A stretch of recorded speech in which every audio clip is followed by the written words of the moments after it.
Happy Hanukkah, everyone. Hanukkah Sameach. Today, I would like to share with you a story about how I improvised a menorah. But in order to understand the import of this story, you need to have some family background.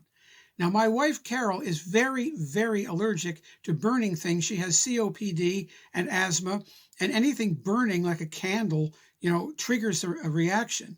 So we can't light the menorah in the house. Yes, people have suggested beeswax and olive oil, which, by the way, smokes a lot, and other kinds of alternatives. But no, if it's burning, it's likely to have a reaction. So for many, many years, we lit our menorah out on the deck in an old fish tank so it wouldn't blow out.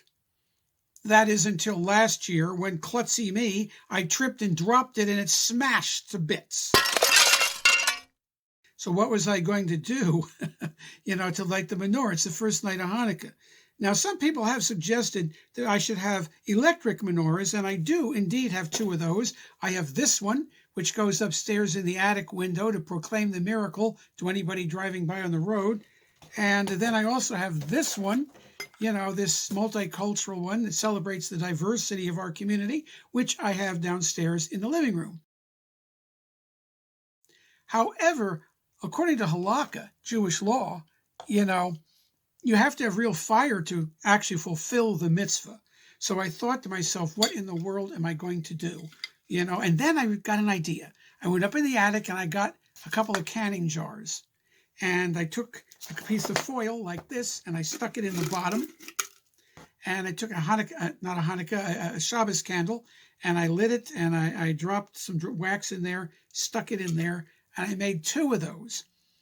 Took them out and lit them. The one for the first night of Hanukkah. The second one I stuck on a block of wood so it would be a little higher up. That would be the shamas, the servant candle. And so we had a menorah for the first night of Hanukkah. Now, as the holiday progressed, I added a mason jar each night. And I began to post pictures on my Facebook page, which brought a lot of very positive comments from people about my creativity, including this guy who said, "Sir, you are a MacGyver-vitz." A what?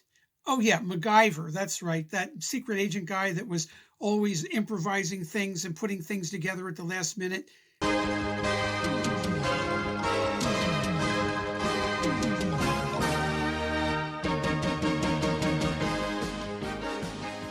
Yep, that's me. I'm very good at repurposing things and improvising things and figuring out ways to do it.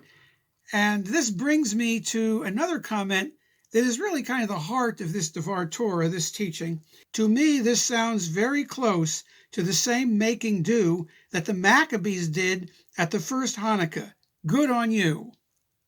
Yes, that's absolutely right. The Maccabees also had to improvise.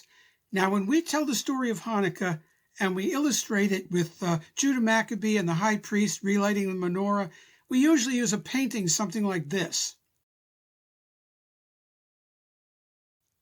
But the fact of the matter is, they didn't have the menorah. If you think about it, the Syrian Greek soldiers had control of Jerusalem for quite a while. And do you think that they would have just left a great big solid gold thing there? Of course not. They would have carried it off. Matter of fact, when the Roman Emperor Titus, in the first century of the Common Era, erected an arch to commemorate his conquest of Jerusalem, he very clearly shows the menorah being carried off. But nevertheless, it wouldn't have been just sitting there in the temple to be relit. So the Midrash tells us that they used spears and improvised the menorah. Now, how would you make a menorah out of spears? Well, primitive spears are like this, just a pointy stick. But more sophisticated spears have two parts. They have the handle, and they also have a point that has a little cup on the bottom that fits over it. Like this. If you look at this picture of an ancient spear, you can clearly see there's a little cup there. So if you turn it up, with the cup pointing up instead of down on the stick, it's off the stick and it's pointing up, like a candle holder, and then you line a bunch of these up. Let's say you line them up and you light them, well, it would look something like this. And there you have it. Of course, I can't guarantee that it did look exactly like that, but gives a pretty good idea how it might have worked.